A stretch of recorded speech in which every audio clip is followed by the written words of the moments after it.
तो एक बार फिर से आप सभी का स्वागत है मेरे यूट्यूब चैनल पे जिसका नाम है पीयूष जूलॉजी।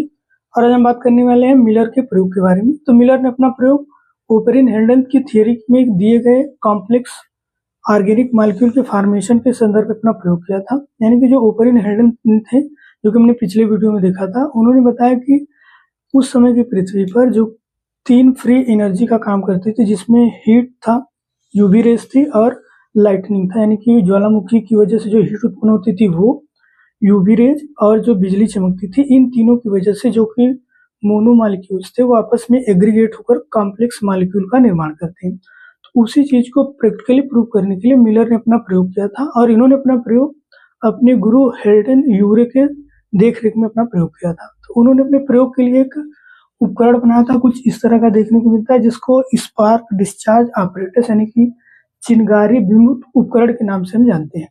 इन्होंने अपने इस उपकरण में एक छोटा सा फ्लास्क लिया था, जिसे एक यू आकार की नली के द्वारा एक बड़े फ्लास्क से जोड़ते हैं। इसके जस्ट नीचे एक कंडेंसर लगाते हैं मिक्सचर को ठंडा करने के लिए और यहाँ से उस चीज को निकालने के लिए। बड़े फ्लास्क में इलेक्ट्रोड लगाते हैं, बिजली सा प्रभाव दिखाने के लिए वो वहाँ पे 2 इलेक्ट्रोड को आपस में टच कराते हैं, जिससे वहाँ पे चिनगारी निकलती है। इसीलिए इस ऑपरेटर का नाम भी स्पार्क डिस्चार्ज रखा गया, चिनगारी विमुक्त उपकरण। तो ये इनका सेटअप था। तो सबसे पहले ये इस छोटे से फ्लास्क में पानी लेते हैं, क्योंकि वहां पे जलवाष्प जैसा चीज दिखाना है। अब इस पूरे प्रयोग में 3 गैसों का इस्तेमाल करते हैं, जिसमें मीथेन, अमोनिया, हाइड्रोजन है, जिनका अनुपात क्या था 2:1:2। इन अनुपात में उन्होंने मीथेन, अमोनिया और हाइड्रोजन को लिया था। इन्हीं 3 गैसों को इसलिए लिया गया था क्योंकि उस समय हमारी इस पृथ्वी पर इन्हीं 3 गैसों की अबंडेंस ज्यादा देखने को मिलती थी और जलवाष्प था। तो सबसे पहले पानी को गर्म किया जाता है और ये जो पानी है वो यहाँ से जलवाष्प बनके इस नली के थ्रू पहुंचता है इस बड़े से फ्लास्क के पास। अब इस बड़े से फ्लास्क में गैसीय मिश्रण है। गैसीय मिश्रण में वही 3 चीजें मीथेन, अमोनिया और हाइड्रोजन है और ऊपर से जलवाष्प यहाँ पे आ रहा है। जलवाष्प के साथ ही जो इलेक्ट्रोड के द्वारा निकलने वाली चिंगारी है वो आपस में क्रिया करती है।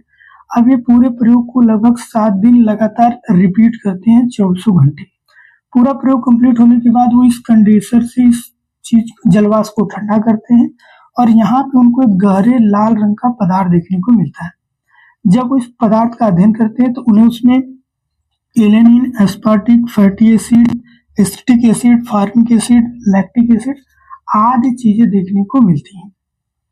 अब इस पूरे रिसर्च में मिलर ने इस चीज कंक्लूड किया कि जो हेल्डेन और यूरे चीजें बता रहे थे कि उस समय की पृथ्वी पर इस तरह से फ्री एनर्जी के द्वारा ये सारी चीजें एग्रीगेट होकर कॉम्प्लेक्स ऑर्गेनिक मॉलिक्यूल्स का निर्माण किए होंगे, तो वो चीजें सही हैं। क्योंकि अगर हम इस प्रयोग के दौरान देखिए तो हम लोगों ने यहाँ पे इन 3 चीजों को लिया था।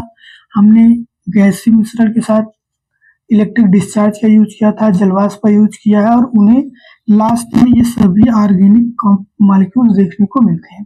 तो ये सभी ऑर्गेनिक मॉलिक्यूल्स आपस में फ्री एनर्जी के द्वारा कॉम्प्लेक्स मॉलिक्यूल्स के निर्माण में पार्टिसिपेट किए होंगे। तो जो मिलर का प्रयोग था वो इसी चीज के लिए था कि जो हेल्डेन और यूरे चीजें कह रहे थे वो सही